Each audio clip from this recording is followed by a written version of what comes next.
Welcome back to another Linux Gamecast Weekly, the show that covers the latest Linux gaming news, reviews, how-tos, and most importantly, whatever the hell else we come up with. This week, Deus Ex receives an update addressing several known issues. Unfortunately, none of them rhyme with performance.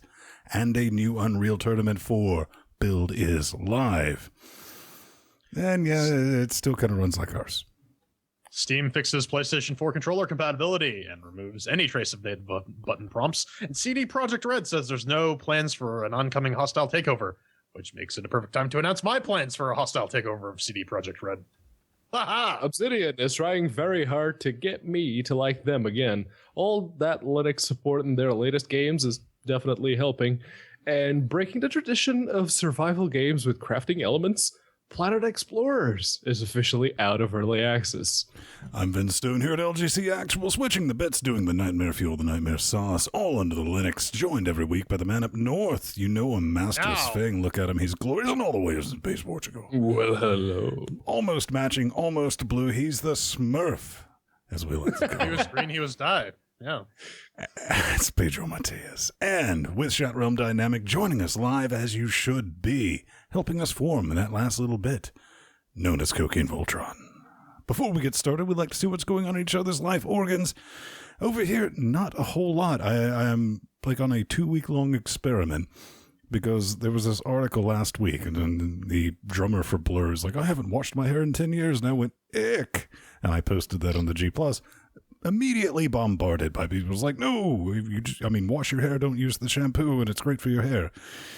I'm me. It might be a stupid decision. It's like, all right, I'll try it. I'll give it the Pepsi challenge for 2 weeks. So I'm like on like day 4, and I've been irritating the piss out of my friends. They're like leaning down, and it was like, smell hair, hair smell. And I'm like, no. I was like, okay, but we'll see what happens. But what's going on in Space Canada? Well, I've actually been doing the no shampoo thing for the better part of 2 years now, and I haven't noticed any like weird odors or anything. Yeah, your hair just smells like hair and not shampoo anymore. Not much to report on this end. Still job hunting, applied for a couple positions, waiting to hear back. But yeah, no, I'm gonna leverage the LGC bump because that totally exists. Anyone needs a killer sysadmin, send them my way. I tried that for a while. Didn't work so well. Actually, yeah, this week was pretty busy. One of the major clients at our company is having second thoughts, as it were. And, well, basically my job is kind of riding on them staying, so yeah. Well, something that has never had an issue with second thoughts is the horse, except for that one time, that operation we did in Bolivia. But that's nasty business we shall not speak of. Yeah, no, the horse is very, very decisive, except when he isn't. It's the Steamers! So we talked about this last week.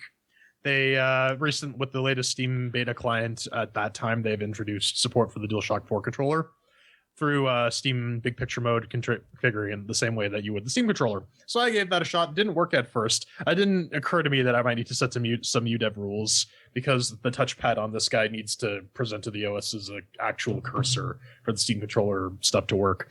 So once that's done, I was screwing around with it, and it worked fine, except for the fact that a lot of the there are no native DualShock button prompts anymore. They're all replaced by the Steam controller prompts, which are based on the Xbox controller.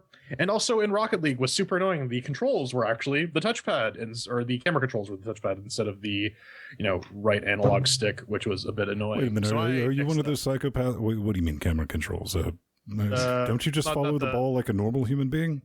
No, because I need to see where I'm going sometimes so that I don't get the ball into our net as much.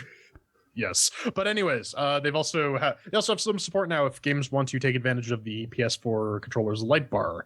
And there was another update to fix the compatibility with the PlayStation 4 Slim controller because there was not good support there. So it seems to all be working now. I would still recommend not pairing it unless you have some weird desire or requirement to remap controls using the DualShock. Did it mess with anything? I mean, I know you have like the bazillion controls right in front of you. I just use the X clone. Is there any issue having the PS4 synced with the Bluetooth and the Areola controller? The Bluetooth support for the DualShock 4 for regular Bluetooth adapters aren't in there, I think. Okay. But I've just been using like a USB cable. But yeah, they also addressed an issue with having multiple Steam and PlayStation 4 controllers and Xbox controllers plugged in with the last round of beta updates. I don't play a lot of couch multiplayer games using the Steam controller these days, so that's something I don't have that much information on. But so far, it all seemed to work. Right on. Pedro, are you still using that ridiculous DualShock 2 adapted controller? No. Because I'm pretty sure something broke inside because the It happens when you circle- throw things against walls, Pedro. Or the taking circle, triangle, R1, and R2 buttons stopped working. So, yeah, no, I'm not, unfortunately. But keeping on the Steam proper news, Steam released an update for the Steam store. Basically, we've had the exact same Steam storefront for the past 2 years, 3 years. As long as Steam has been on Linux, pretty much. Yeah, it's been the exact same one, and it was in sore need of an update. There were a couple of things missing, so they introduced a bunch of new functionality to the store, and in true Steam tradition, they fucked the OS filter again. See, now there's an option that if you go to your account preferences, you can actually set, okay, only show me Linux games. Except it forgets that. You can also set the for it not to show you any VR content or any movies or any software, just so you see just the games. That seems to be working as far as I'm concerned, but the OS filter is fucked again. I don't know. I'm not necessarily upset and angered about that because Steam has just beaten me into submission. It's like, yes, Steam, I will do what I normally do. Click on the store, go to games, Steam OS, Linux, because that's the only way it's ever been. I set the OS filter. What's the fuck mothering point, Jordan? Well, they said it was like, it would take about 10 minutes for the change to propagate. So, I sit there with my thumb up my ass for about 10 minutes. Nothing happened. I kept getting ads for Call of Duty. So I even set up a filter to filter out Call of Duty, and that didn't work. No. Yeah, they completely ignore the filters, but they always do that whenever there's a new update. Like the first week or so of that new update, they wait, Pedro, would you say it's a Steam Linux update? Oh, yes. Of course, it's not just for Linux, because there are people on Mac complaining that they're getting Windows and Linux only titles which don't support Mac, because those exist. Go figure.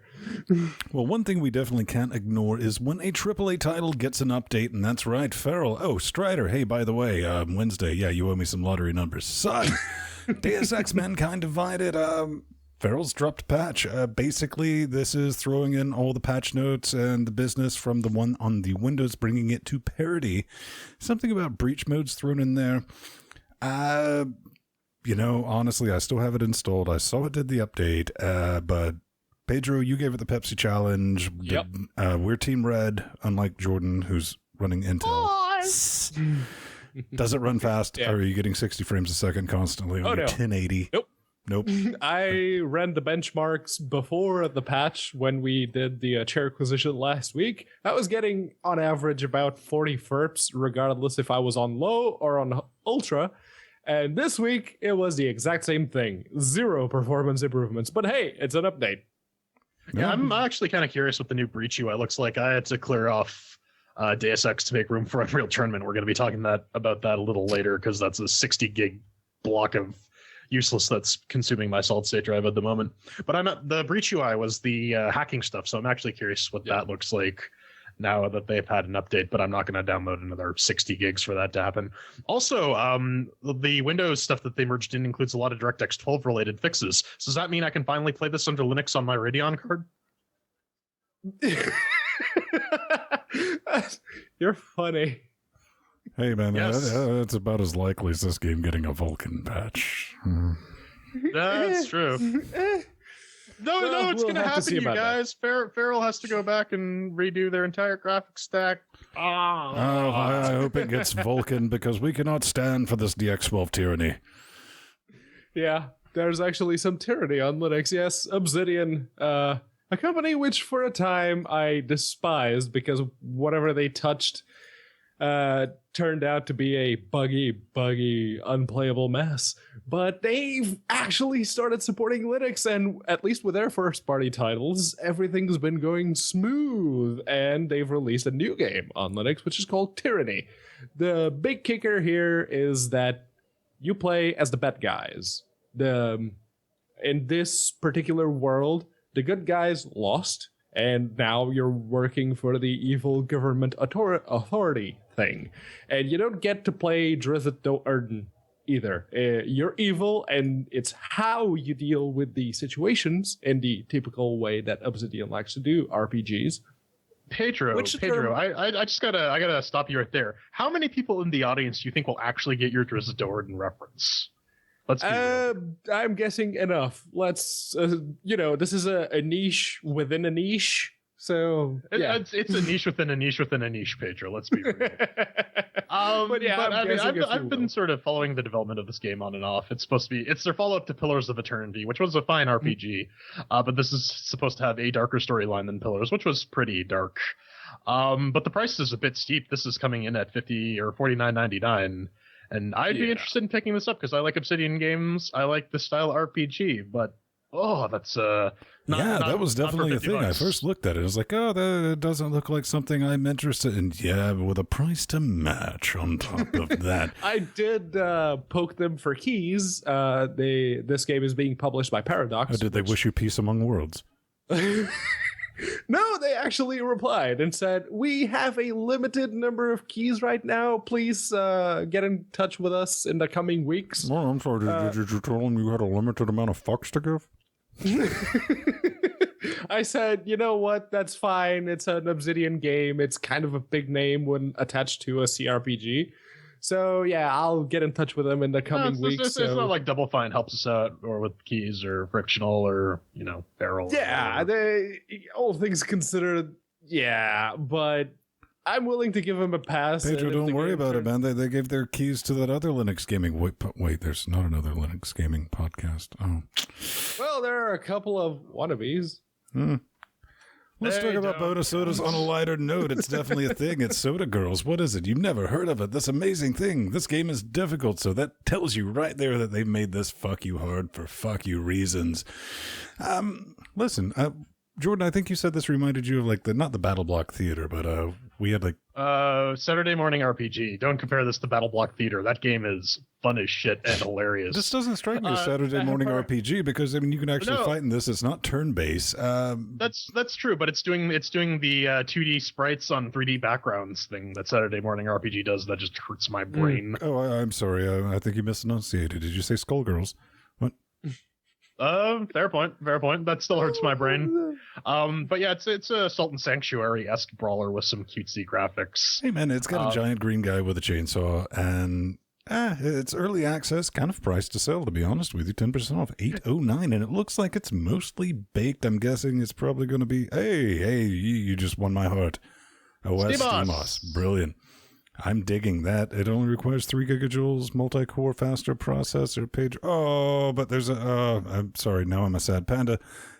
Because there's no online multiplayer listed, but Pedro, wouldn't you agree? We need more beat 'em up, smash 'em up, put them in the stews. There was that game we covered. It wasn't last week; it was the week before. That looked like Streets of Rage type of thing. Yeah, we need more of these games because Jordan brought up the Sultan Sanctuary comparison. I played all the way through Sultan Sanctuary. This does not look the piece. Well, I mean, visually, but the idea of this sort of super hard platformer action game type thing. Yeah, but I don't know. Sultan Sanctuary was basically just a clone of Dark Souls, but in 2D as a 2D platformer. Right, and you can make Hello Kitty Dark Souls adventure. That's essentially the same. Yeah, you could, but the way they present the game, this looks like fixed stages. You don't get all the interconnects. Maybe. Well, we'll check it out if they send us some keys. But I mean, comparatively speaking. Oh yes, this is Dead Age. This is what we like to call straight out of the Unity ghetto. like you can see from the screenshot, the link to it is in our show notes as well.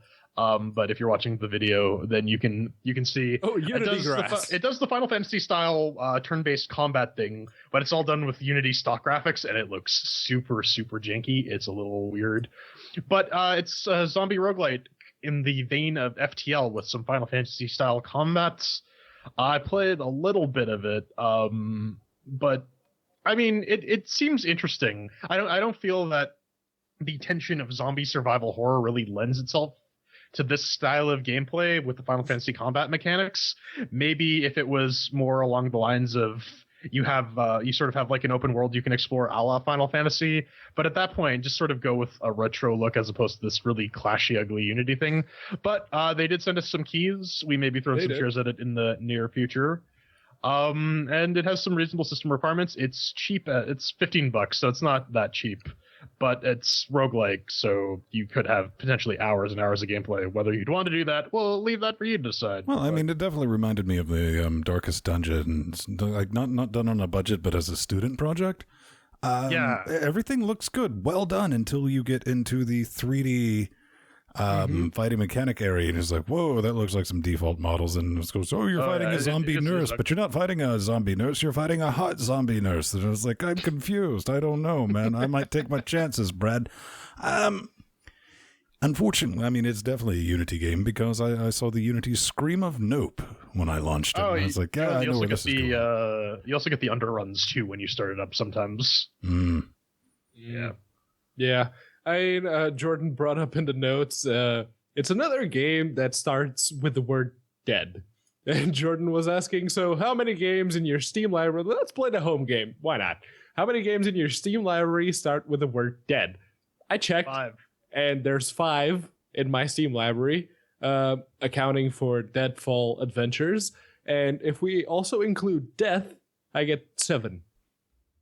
Yeah, that doesn't count. It's just dead. I noticed that while I had that game installed, I was looking for it in the giant list of Steam games that I have these days. I'm complaining about that like it's something. But it's like, wow, I have a lot of games starting with the word dead. Yeah, and 3 of them, in my case, are Dead Island. Yeah, but speaking of machines that will make you dead, let's talk about planets, entire planets that will make you dead. So in the wake of the massive flop or success of which was called No Man's Sky, we have an actual survival game with crafting elements coming out of early access. How insane is that? I mean, name one game on Steam that was a survival game with crafting elements, which started in early access and then released a final version. Blockstorm. That's not really survival. Yes. I was actually going to say that as well, but then first-person shooter is pretty much falls into the survival category for me. Either way, so you see, there's a reason I'm going to be the one alive, Jordan. Because you hide in the hole. This is Planet Explorers. It is a Unity game, and when I saw that it was out of early access, I'm like, all right, okay. So I've had this on my wish list for the longest time. Steam even sent me an email saying it's out of early access. So I shot them an email and I asked for the 3 keys as usual, and they sent 1. And I sent them another email. It's like, okay, I already sent you like 2 emails asking for 3. Can we get the other 2, pretty please? And they were like, oh, we missed that information. Here's the other 2. Thank you. I don't know. I mean, I definitely gave it a shot. I gave it a spin. I fired it up, installed it, put it on the business. And, okay, it manages about 45 FERPs. It's Unity 4. Yeah. That's what you're expecting. I made it in part of the tutorial where it was like, press F5 to activate your camera. Pressed F5. It wasn't doing it. It made me check whether or not F5, I had to find something that required F5 to be pressed to confirm F5 was indeed, in fact, working. It couldn't register that, so that was kind of brilliant. One thing I'm curious about, because they use OpenCL for world generation and whatnot, is what about the performance under Linux for the NVIDIA folks? Because NVIDIA likes to push CUDA over OpenCL, and their OpenCL implementation is a wee threadbare. So I'm curious how that actually turns out in comparison with running, say, the AMD Pro drivers with their full OpenCL stack. Just as a sheer morbid curiosity thing. If anyone in chat realm or anyone watching us right now has an NVIDIA, an AMD card and he's using Linux or an AMD card that supports AMD GPU Pro. I mean, honestly, the comparison's probably like one works. maybe. Who knows? I'm just talking about the OpenCL stuff. But yeah, no, it does. They use OpenCL to render and calculate all the voxels and everything that. Well, this is just another one of those games that it started being developed at around the time that Minecraft became a thing. And they basically based everything on voxels, and they want, okay, so let's do some GPU compute and have the game render an entire planet on the GPU. So it works on NVIDIA. I tried it, Van tried it. We know it works, but if anyone's using AMD, let us know. Yep. You heard me, Cameron. Ring. But Besiege, our favorite. Well, it's definitely early access for life. It's in contention. It's a survival game that's in early access, man. Hey, man, you know what it is. I mean, it's Minecraft for horrible people, but there is a new update. It is update 17.4. Basically, they added a new island of ice and fire and all that. That truly is about it. To your mother. 4 new campaigns with the new island. What did they fix? A couple of cannon particles and all that. Nothing new to report, but one thing I saw in the release for that.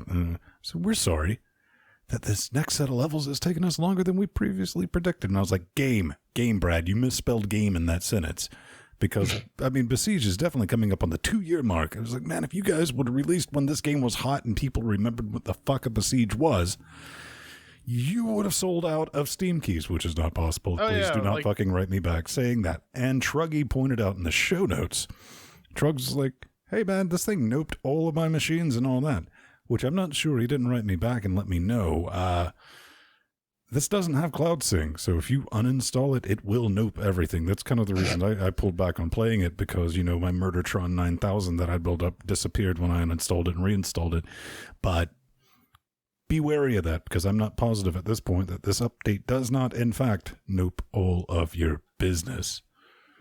But yeah, I mean, I agree with you, Ben. They really needed to capitalize on releasing this game back when Reddit was filled with, hey, look at my Easy Jew oven that I've built in Besieged, and so on. Or here's my robot that craps bombs on people. But yeah, no one really cares about Besieged aside from their core fan base. They really missed the boat on that. Yeah, I was trying to pull up Steam charts to figure out how many people are still playing Besieged. Maybe I can bullshit my way and keep talking as I... Just shout random numbers, Pedro. That's what you do anyways. Yeah, there's the last 30-day average is 615 players. Currently, there are 920 people playing it, so that's not too bad. No, well, you know, you do got to consider, because this update, I mean, it's a new update, so that's going to get a lot of the people. It's like, oh, maybe they've done so. Oh, it's a new island. Okay. Yeah. oh, my save is wiped. Quit. Speaking of new islands, here's a game that introduced a new island a while back, a long time ago. It's called Savage Lands. It is another survival game with crafting elements on Steam Early Access. And this one, I'm not entirely sure will ever come out of early access, but that's a discussion for the future. At some point, we hope. Yeah, this is Savage Lands. It's a like Minecraft if it didn't rely as much on the voxels and had a more realistic approach. Although you don't get as in-depth when it comes to the mining per se. I don't know, man. I might want to get in depth with this guy here, man. Check out his stats. It's kind of sweet. Well, he seems to be, he's packing his built butt for it. Yeah. But yeah, no, they introduced, it's a consolidation update mostly. It's, they say that creatures are once again spawning in the main and Dragon Islands. Apparently that was an issue. I never noticed it. There were some performance updates, and they updated fires. Okay. But apparently there is a no issue. No, I mean, there's a couple of issues with it. I mean, I tried it, and it was like, here's the update. And I was like, okay, I'm going to try it. With a 980 on the 8150 octo-core, still hovering in like the mid-40s. And, you know, I don't think I have everything set to YOLO Swag and Dorito, just on YOLO Swag. But It still has the issue in windowed mode. It can't capture your durable, so pretty much it's fucking impossible to play sometimes unless you want to run it at 4K, which you're not going to do. I like to run things in 1080p windows. And it still has the bug to like, well, okay, this thing's running like ass. Maybe I want to change the graphical settings while I'm in the mothering game. Nay, if you do that, it just gives you a blank screen. That's kind of brilliant. Ultimately, I know Chi plays an all out of this game. Oh, yeah. And he has a good time. It looks like fun. It looks like something I would definitely enjoy if, and only if, there was a mod or maybe a server type to get rid of the nanny bar, because it's got like, oh, your health is draining for what? Standing. Yes, standing.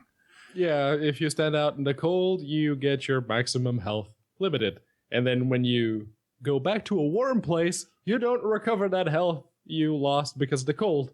So you gotta use a bandage or something. Yeah, it's not, that bit is a bit annoying. You have to really, you have to babysit your character for the most part, and he or she eats a lot of food. They need a lot of food to survive. It's like that other game that we were playing. Hey man, it's tapeworms. What the hell you got against tapeworms, you racist? It's like that other game we were playing a few weeks ago where if you get too cold, you die, right? Yeah, they should replace that with a bar that's just like a nipple that gets harder and harder and harder as time goes by. But yeah, whenever an update comes out for this game, I'm like, okay, let's see if the combat has improved. And I went in, nope, still just as mushy as it was. And I found a group of 5 zombies or goblins. I don't know what they called those things. But I just stood there smacking them with my greatsword, and I would hear the disembodied grunts and complaints that my character usually makes when he's getting hit, but I wasn't taking any damage. Next story. So, what we don't have on Steam, a lot of open source games. Oh, snap. And so MegaGlist, the fine folks who make that real-time strategy that other people have forked into their own games, has decided, you know what, we're going to get on Steam Greenlight. We're going to see if there's enough demand to get us on Steam. Lo and behold, they're a bit of paperwork shy, but once that's finished, MegaGlist will be fully available on the Steam. Which, I mean, it's probably good that we have open source games on Steam. We can get a little more exposure. Plus, for like the communities for modding these games, Steam Workshop integration would probably be a godsend because it's a centralized place to put all your mods and DLC and whatnot. Also, maybe a bit of the multiplayer. If I was thinking about this, maybe Steam should sort of open up their multiplayer game joining UI thing. Nope, never happened. No, they probably won't, but it would be nice to like be able to join games through the Steam UI for open source games. It would be kind of nice. Yeah, man, I've always enjoyed the MegaGlist, and it's open source, and I like that. It's kind of chuckled a little bit, and they're like, we'll have everything done as soon as we get done negotiating the contract. It's like, you don't negotiate a fucking contract after you get on Greenlight. Trust me, I've walked people through it multiple times. You fucking click yes and nod your head. I hate to break that to you. I'm sorry. Either way, though, they're on Steam, so yeah. But give it a download. Give them their numbers up. I don't know, Pedro. Pedro, do you think this makes baby Richard Stallman cry? Well, Richard Stallman, when Steam came out for Linux, that was one of those announcements that he made that you could tell that he liked the idea. He just didn't like that it was proprietary and riddled with DRM. Did he consult his toe jam? Listen, baby Richard Stallman cries about everything. We just need to give him a nice big bottle of GNU milk. All right. That about wraps it up for the Steam segments. Coming up next, we get Unreal, and NVIDIA spies on us. Or you, not us.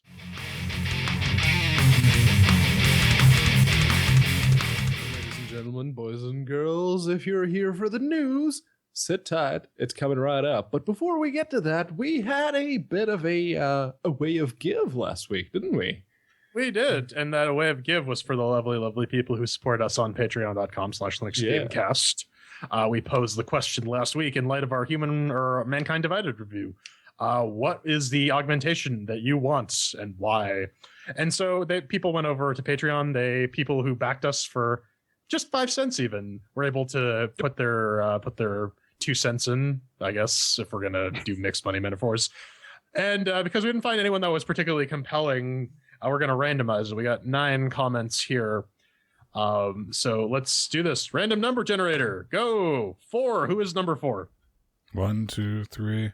Matthew Clark. It shows up as Nemo on mine, but whatever. Let's go with Wait, hang on. Evandro. Evandro. All right. Evandro. So Evandro would have a strap-on cybernetic penis, and you know what? I can empathize with that to some degree. No, But if listen, you wanna man. Listen, man. You're just throwing words and you're just mixing stuff. He said in his member. It could be his members only jacket. That's true, but that's not an augment. That's just an alteration. There's a difference. Says you. But you know, if you want to get in or on all of these crazy giveaways, because he just won himself a copy of Mankind Divided, you can become a supporter. As low as 5 cents a show. If you go up to $1, you get custom forum titles. If you go to $2.50, you get access to our show notes. We appreciate any and all support because this shit is expensive, and we literally cannot do this without you. In fact, we get to do crazy things like interview Frazo from the MetaBrains Foundation on our Wednesday show, right, Fen? No, man, it was horrifying and terrifying, but he did join us all the way from next door to Pedro. Literally, Pedro was like, he could have walked to Pedro's house. Yeah. It's on the east end of Spain, technically Barcelona. Yes. Pretty cool, but hey, if you want us to talk about you, maybe say some lovely words about you and your kind, join us on Patreon, kicking, maybe $1 a week, because that's basically what it is. 2 shows for the price of 1. It's kind of brilliant. Linux Weekly Daily Wednesdays, plus this Nightmare Fuel that we like to do and we will always continue doing. And we're going to give you a little bit of a scream. Joseph C., he kicked in. Because we got a couple of ways you can do this, not just PayPal. You can support the shows on LinuxGameCast.com. Hit that. We got Amazon links, all this business, PayPal one time. But that brings me back to Joseph. See, he kicked in with PayPal, but he did leave a note for P-Man saying for Pedro to get naked and dance around a little smiley face. Take it off! Oh, boy. That might happen. We don't know. Maybe Pedro will send you a video. And I also want to thank Mir, because we have those Amazon links. We get a little taste of that. They kick us a few shekels if you shop through our affiliate links. They're on LinuxGameCast.com. At the bottom, put it in. Stuff. We have it for the US and we have it for the UK. It's brilliant. And I did check, Mir. Yes, somebody did order something like 2 days ago. Thank you for that. I didn't get names. It's kind of brilliant. So do we not have we're 13 transactions away from getting a better cut on the Amazon affiliate link or some such? It's something like that. What we really need is somebody in charge of ordering. It's like, hey, yeah, we're just going to use your affiliate link. That'd be brilliant. Then we'd be in a log cabin in Kansas, and you could see us live every Saturday for possibly 2 hours before we slaughter each other. It will be fine. But, gentlemen, we are done whoring ourselves. Let's get into it. Let's get into the news. So, Ven, are you ready to humble? No. No, this seems unreal, man. I don't know what to make of this because, okay, there's a couple of games. Killing Floor, that was one of the first games that came to Linux under the Steams. There's a couple of more, right? Yeah, there's the Mean Greens, as they call it. Yeah, the Mean Greens, Plastic Warfare, and the Culling. Yeah, but you don't get Mean Greens unless you pay more than the $5 average. So you're telling me you don't want to pay $5 for Mean Greens Plastic Warfare, Ven? No, because I'm in America and not using Canadian moon money. I could pay $4.12. Yeah. No, listen, just because my national currency is Monopoly money doesn't mean you can make fun of me. True story. When Jordan and I first launched this show, the Canadian dollar was stronger than the North American dollar. And man, times have changed. Vanishing of Ethan Carter. What's that all about? Are we getting that copy? Yeah, that was the thing, because when this bundle first showed up, I'm like, oh, the Vanishing of Ethan Carter. That was supposedly coming to Linux at some point. And so I did some digging, and I went to their Steam forums, and oh, right, it's on hold. So yeah, there will be a link in the show notes for that particular Steam post if you want. But yeah, that's a game that the first version came out in Unreal Engine 3, then they ported it to Unreal Engine 4 under the excuse, oh yeah, it's going to make it easier to port to Linux and port to PS4 and however many other platforms. They didn't make the PS4 port. Linux, not so much. Well, this is something we touched on the Wednesday show, but we just had to put it in here because I was dying to get Jordan's opinion on NVIDIA totes spying on everyone. They're going to steal your children. #tinfoil. Indeed. So if you're a Windows user or a filthy dual booting heathen, and you're using the GeForce Experience on Windows, NVIDIA collects your error logs, your hardware information, and a Names couple of other. firstborn. Yeah, so your mother's They maiden name, might, social as insurance far as we number, all know. that stuff. But yeah, they collect a couple of, the usual telemetry things. Like if you're running Steam, chances are that much information's already being collected by Valve. And hell, if you're using Windows, literally everything you do in that operating system is already being collected by Man, I've installed like 6 programs I've downloaded on random sites that stop that, even though they're probably... Do you have Windows Update enabled? Well, then...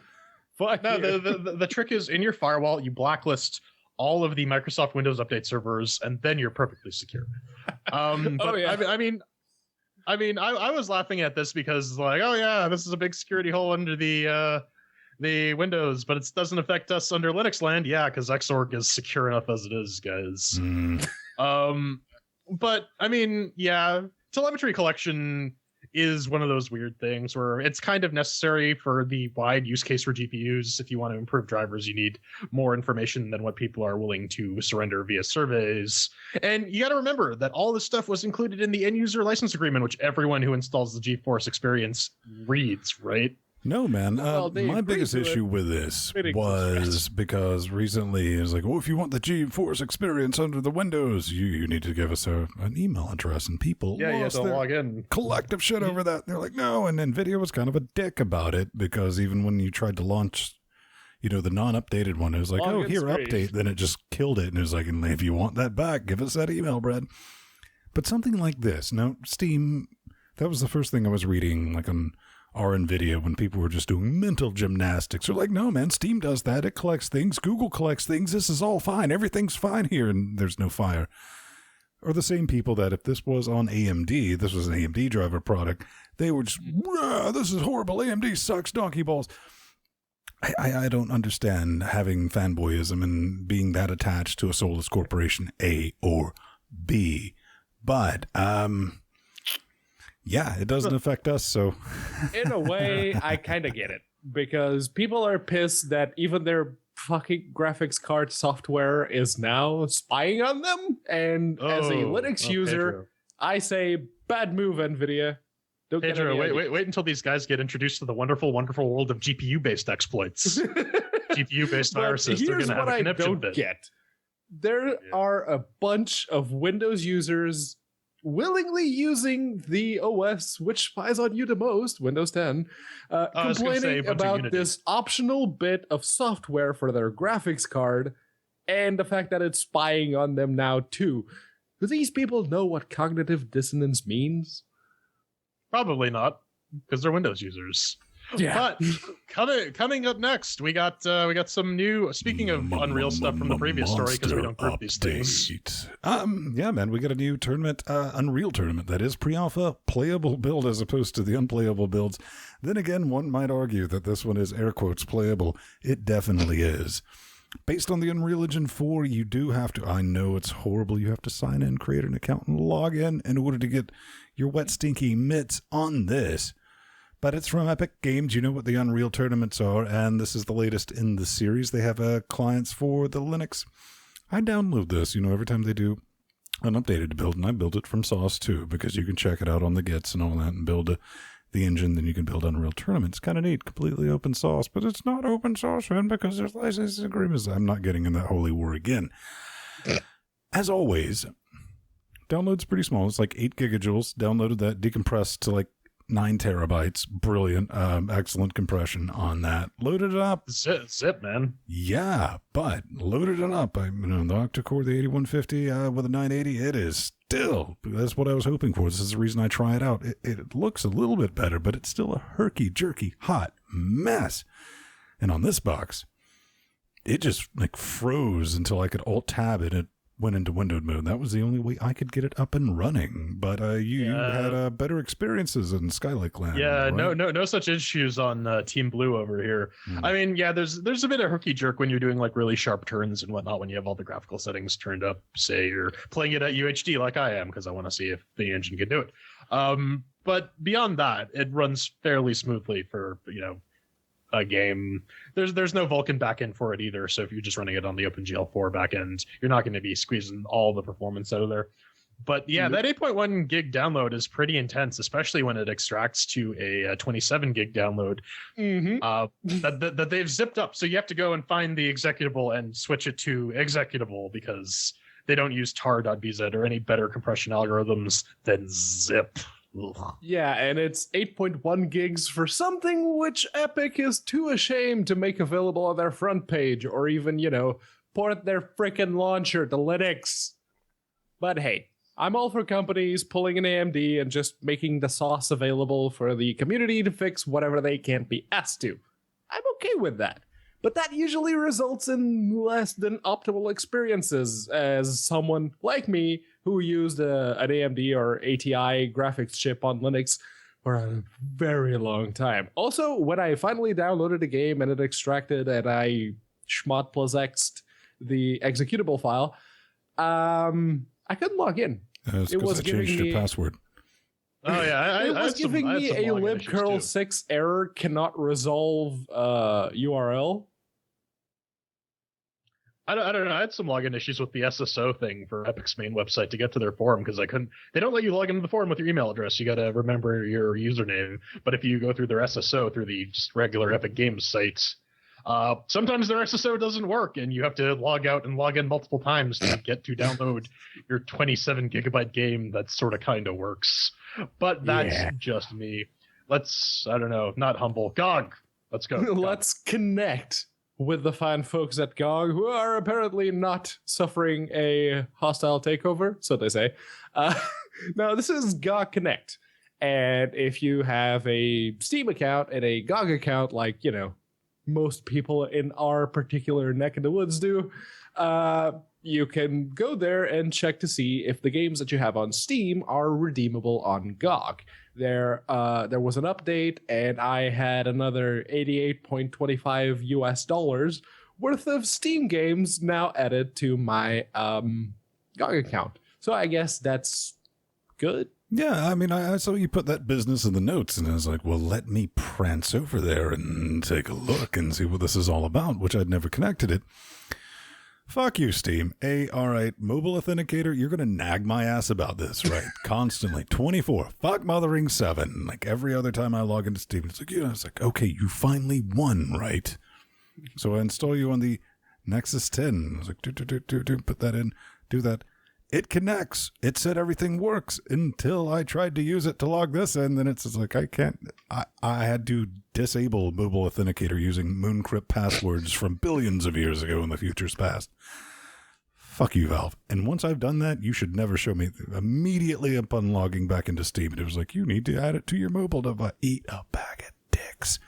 However, once I was done with that progress, what did I got The Witcher, fuck that, I'm never going to play that. Risk of Rain, Vanges, Metro, Starbound, Serious Sam TFE, had a value of 95.94 perceived value in wet, stinky US caches.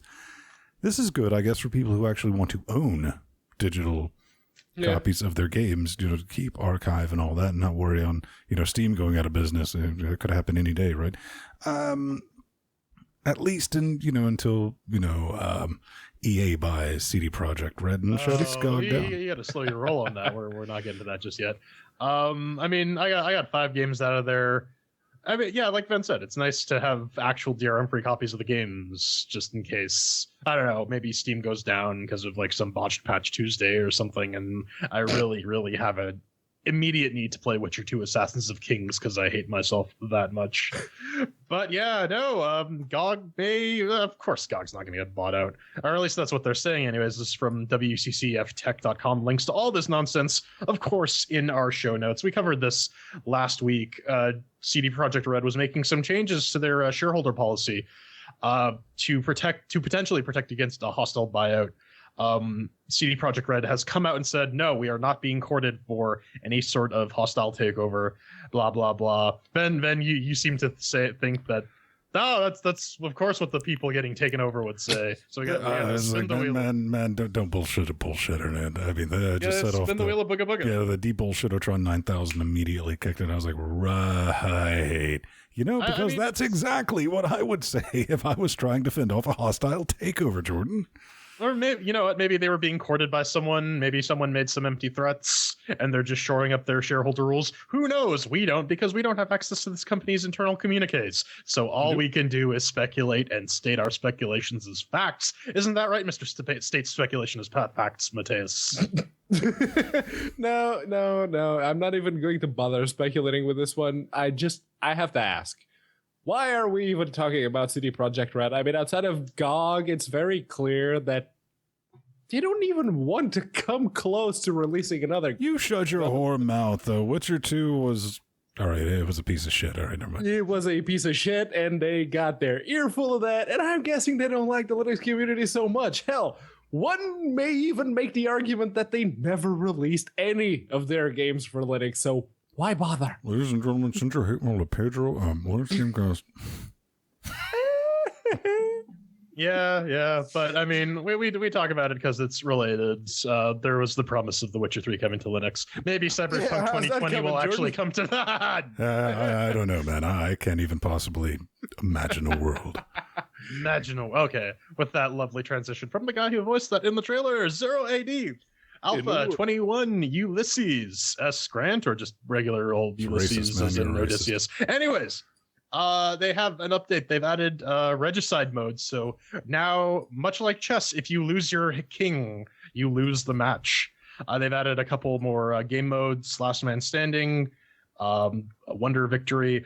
And they have a couple other things. One of the interesting bits is they've added 9 new skirmish maps based off of actual historical locations.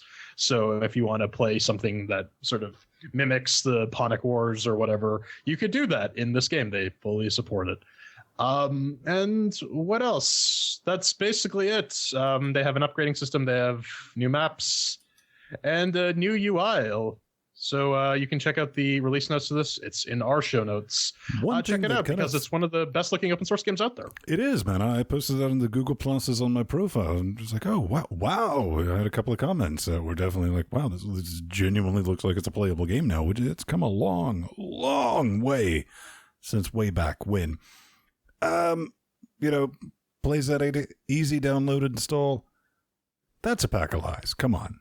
Seriously, I mean, you want me to put a PPA in and it's like, no, I don't need that when I just want to test out your game because I think this is, Pedro, what do you think? I genuinely think this is a perfect situation for an AppSnap Flap image pack. App image. Yeah, just ship an app image for that. Look, it's the new update. Here's an app image. That's fine. We don't have to bother with PPAs. We just have to download it, extract it, mount it, or just run it directly. I'm laughing over here because 0AD is in the Fedora repository by default. So, but speaking of strategy games, we got another one. This is Battle for Wesnoth, aka that game you played because Warcraft didn't exist on Linux. They have a new release out. This is version 1.13.6. They've updated a bunch of the combat logic because for units that you could level up, tunnel functionality used to be my stage name.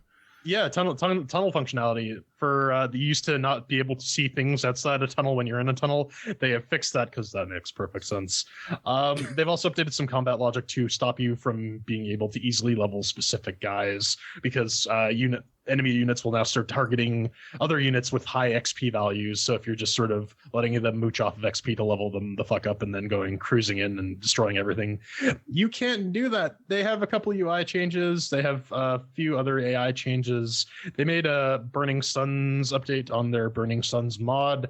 And again, it's not quite as good looking as 0AD, but it's definitely beyond that vintage. Actually, it's pretty long in the tooth. It's been around as long as I've been using Linux. It's been around a long time. Yeah, since the forever times. Long before. So check that out. Link that is also in our show notes. So let's get to the part of the show where everyone gets excited for. We're throwing cheers at Duke Grabowski, mighty Swashbuckler, and we're going to determine whether this is in fact the big Grabowski or just the little one.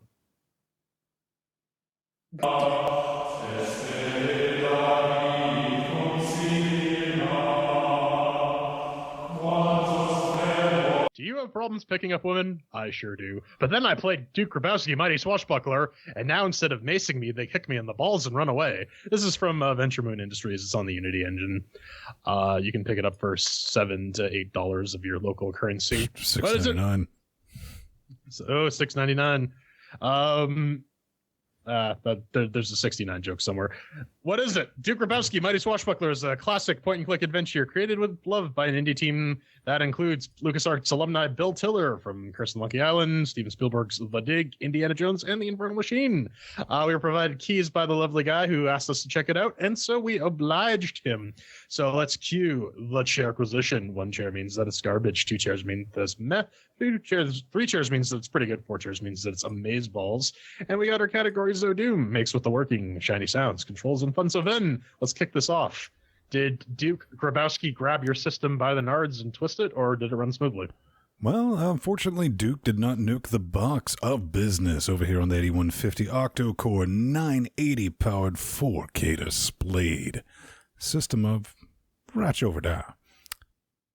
No problems, no issues, except for one, which is not really a problem, but if you followed when the developers initially sent me some keys, like, hey, do you want to get an interview and we'll interview you guys? It's like, oh, well, you probably wouldn't like that. I closed the game and couldn't really quit it because the quit button was like shifted over. That only happened that one time, but yeah, man, I mean, it works. It's a Unity game, no Unity scream of nope, so give it 4 chairs.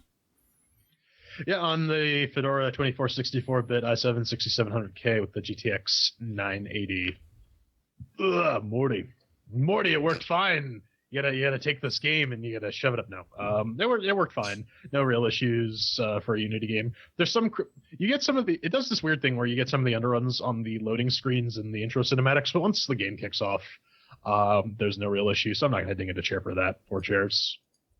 Yeah, I kind of have to dig in a chair because over here on Ubuntu Mate 1604 with the GTX 1080 and the FX 8370E overclocked at 4.2 gigahertz, during the intro cutscene, the subtitles only quote-unquote started about halfway through, and then they froze again immediately after 2 lines. So something's a bit iffy, and there's a bunch of tearing in the game. That's very, very noticeable. So 3 chairs. All right, well, that's 3 chairs for Mix with working on. Next is the shiny and the sounds. Ven, the sing a mighty chorus of beauty in your face. Unfortunately, this did not blow my eye pussies out of my head organ. Listen, come on. What you're dealing with this is your 3D models on a 2D background. Done perfect. It still looks like Jake. This game, however, is not done perfectly. I mean, the characters don't move. Well, your main protagonist, he doesn't move, man. He kind of like glide walks. It just looks very lazily done. You're like, somebody said, okay, that's ready for production. Let's put it out there. And then we talk about, because this is a talkie, one of those fancy talkie games, not back in the silent days like I like. And it's just jaw hinge talk. It's like, okay, there's one moving part, and that's it. It's pretty annoying. And to add to that is it's out of sync. It's horribly out of sync. It doesn't matter what you're running it on the Kubuntus or the Fedoras or the Arch. It's out of sync because there's nothing to really sync to other than Flappy Paddle Mouth. All right, show title. The easy one for you, Empty. Threw that in there. I love you, buddy. When it comes to the sounds, I couldn't fucking deal with what passed for voice acting in this fucking game. So Slayer it was. And that results in 2 chairs. See, when Ven brought up like talkie games, I just flashed back to like some sort of vaudeville stage where like you have like the people doing their things and then someone comes up with a sign that says press X to pay respects or some such. I don't know.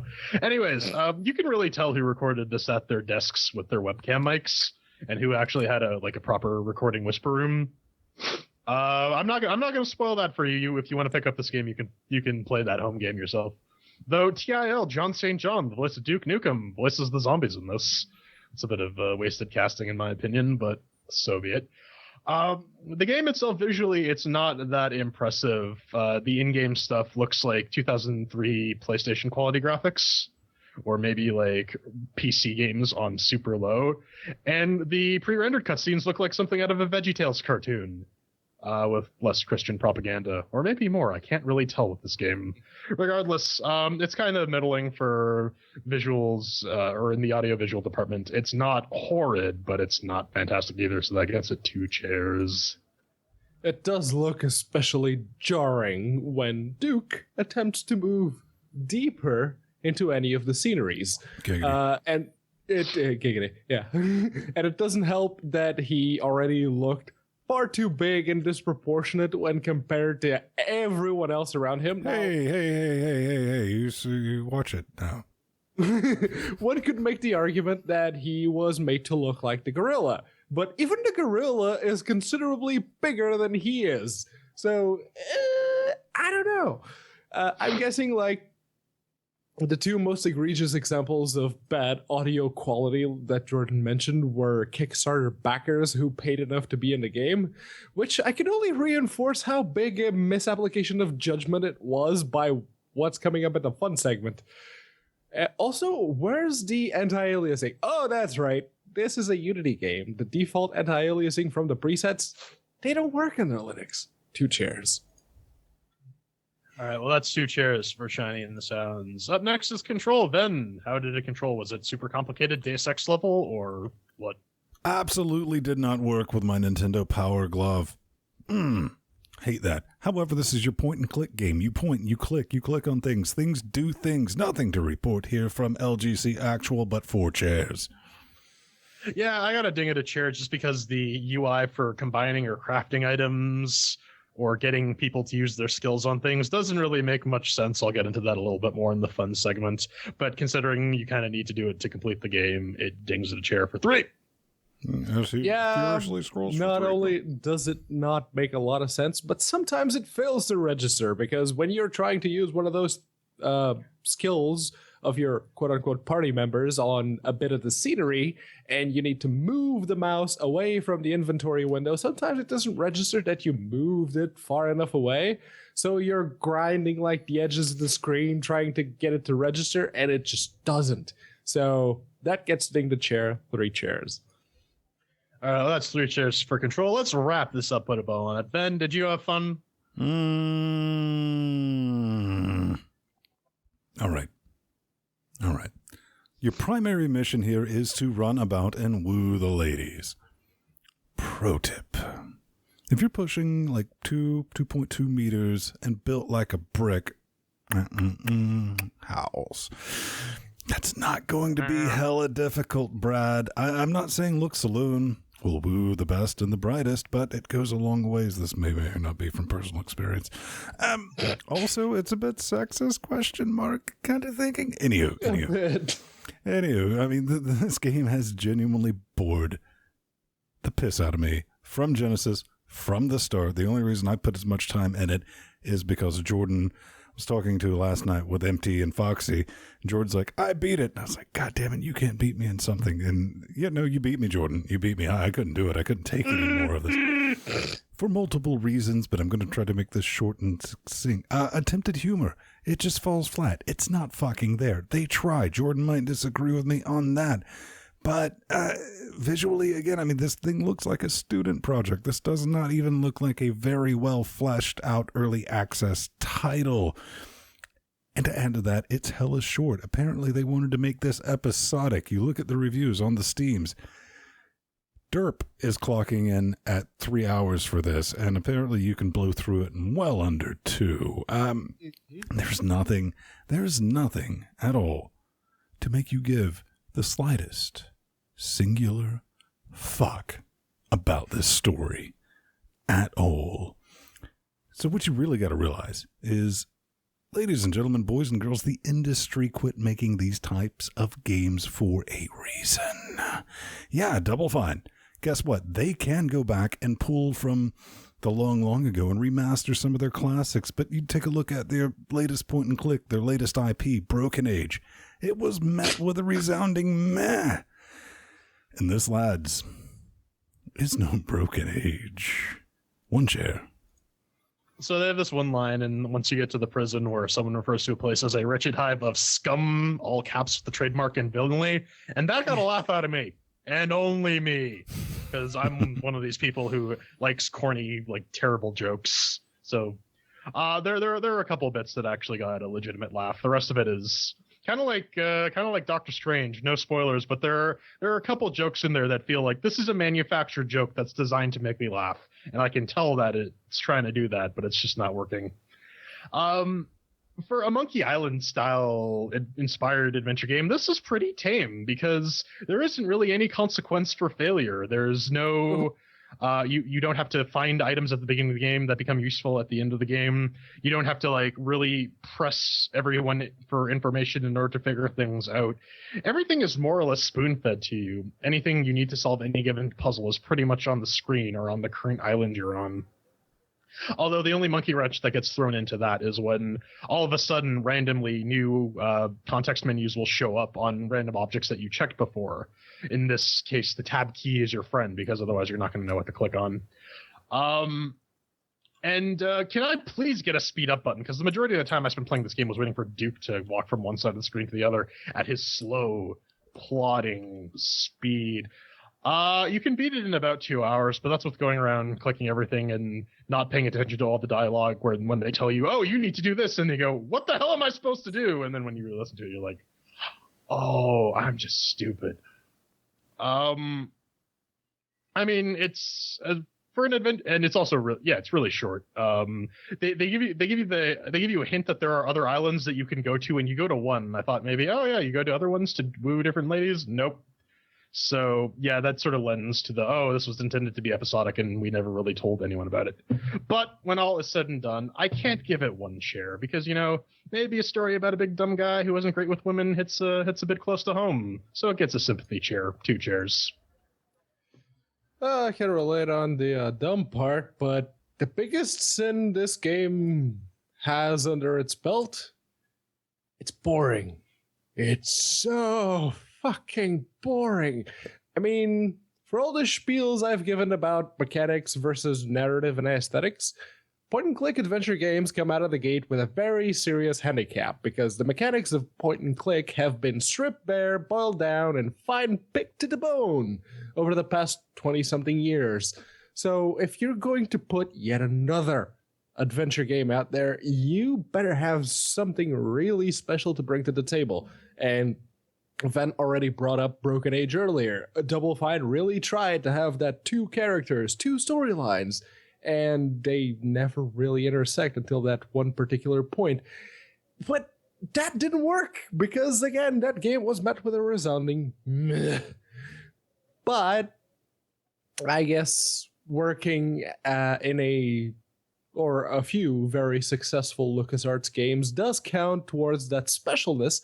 Unfortunately, when your background is design, writing, and illustration, it doesn't really mean much for a video game. I've said it time and time again, video games live or die on their mechanics, and Duke Grabowski does absolutely nothing to differentiate itself from the hundreds of point-and-click adventure games which nostalgia-fueled dimwits keep throwing money out on Kickstarter. Playing past the 20-minute mark of this game was painful. Not because of something the game did. No. It's precisely because it did nothing of interest that I was so goddamn bored. I think this would have been a fun story if it were a short movie, like your Big Buck Bunnies and those teeny tiny short Pixar shorts that Pixar releases every now and again. You work on the dialogue a little bit and you got yourself an awesome 30-minute to an hour short, which people can actually enjoy. As a game, though, it feels, and is very fucking short. 1 chair. All right, well, that's 1 chair for fun, and that totals out to about 2 chairs for Duke Grabowski, mighty swashbuckler. So, gentlemen, final thoughts. It's a game. It games. You can play it. Strider loves them. I personally, I just don't. I couldn't deal with the voice work in it. Not even being snobbish about that. I was just like, I just don't care. Don't care. Couldn't bring my. I was like, give me a story. Broken Age, at least. I was like, all right. Why is there a fox on the spaceship? Let's figure this out. This is like, woo, how do woo lady, we're grog. And I was like, no. Even the monkey had like fucked up, like, all right, apparently monkeys in this fucking, well, monkeys, greater apes, have like fuck up predator teeth. And I was like, what the fuck's going on? And I get it. The background art, it's all right. The 3D janked in shit, it looks completely unfinished. Not a fan of it, not a story, and I hate to say it, I understand why this guy's a former employee of LucasArts. because their play shut down? Basically, but yeah, no. Was this supposed to be episodic? Because if it was, this is a very short episode, and it's not being properly communicated. In fact, the ending cutscene seems to imply that this is, in fact, it. That's bad, man. Real bad. I don't know. I feel it's not vicious enough to be like a good adventure game where you need to have some sort of chance of failure. You need to there needs to be some kind of tension. Otherwise, it's just sort of running around pointing and clicking, and that sort of breaks my immersion. And I mean, if I can beat your point and click adventure game in 2 hours, you got problems because I suck at these games. So, coming up next, we got some hate mail segments where we discuss the finer points of the Heretic purchase because people are still obsessing over it. Guys, we've explained it like 6 times, and we'll explain it.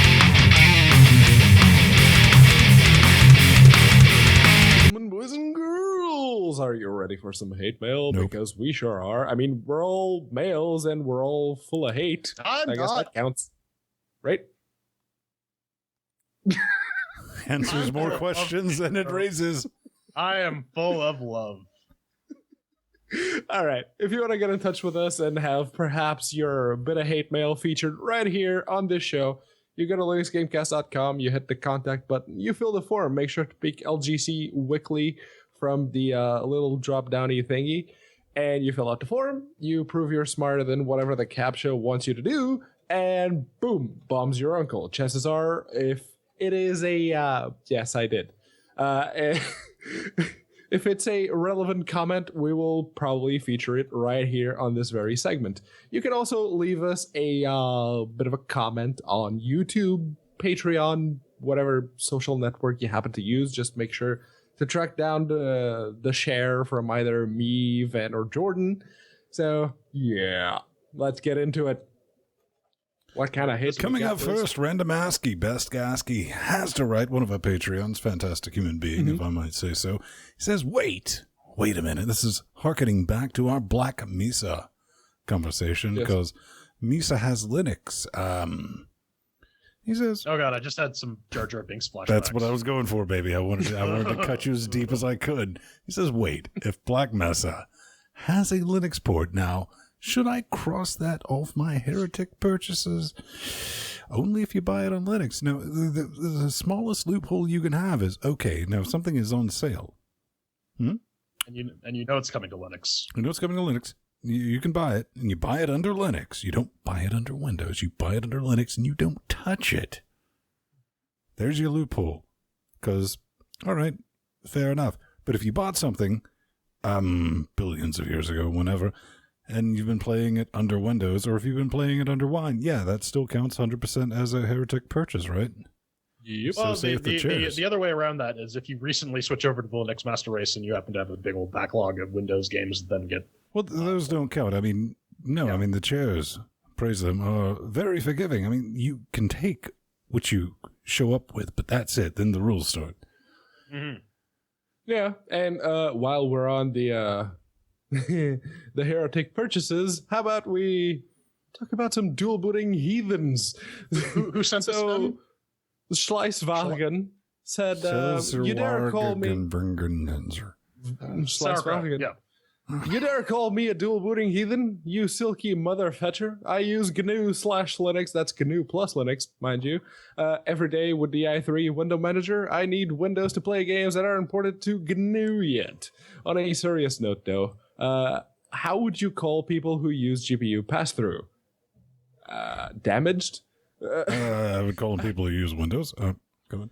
Yeah. How is that bad to have a dedicated machine for video games, one that runs Windows only? You're running a Windows machine. If you want a dedicated machine to run video games, they're called consoles. But You know, they're called have to play Steam them in boxes. cinematic mode I if got you have one. the console. Jordan's got one. Yeah.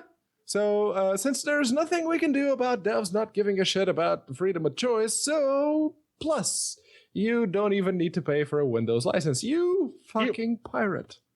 Here at LGC, we do not advocate piracy, although you should totally do it because it's awesome. But don't do it for ethical reasons. Yeah, or you'll end up as a protagonist in a really horrible game made by former LucasArts employees. But you know what? You'll be able to seduce 3 women by the end of it. So there's a silver lining. You're just being ignorant. Ignorant. This one is from Orn, our favorite Bangladeshi. He says, seems like there is absolutely no way to satisfy people who want to play games under Linux. There are the, it's a wine port, not native, no buy. Rightly so. I'd have more respect for them if you just bought a Windows copy. Oh man, not native, no buy should be whatever lady, no cry. I'm all for that. Yeah, no woman, no cry. I was going to say the exact same thing. But yeah, it's a Windows copy. I'm a mass kid, but that just pisses me off. And the people who go and yell, I don't care, it's on Linux, I'm buying it even though it's a Buddy Wine wrapper. I want to play on Linux even though it runs like crap. Linux, you pleb, exclamation point, punctuation, something. I hate these things and of people. I hate a lot of things, but them, grr. Also, Pedro, you're ignorant. Jordan, you're ignorant. Ben, you're ignorant. Signed, Jodan Matthias Quito. Kapla. Did I pronounce that right, Orn? Listen, man, Orn, at the end of the day, you're still alive for one reason. Because you're in Bangladesh and we know you're suffering enough already. That's why we haven't paid you a visit. Yes. And on that bombshell.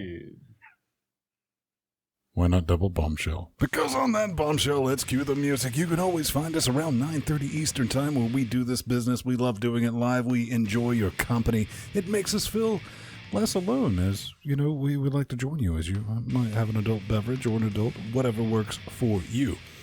You can scream at me personally at Vinstone on the Twitternets plus Vinstone on the G pluses. As you might know, if you've attempted, I scream back.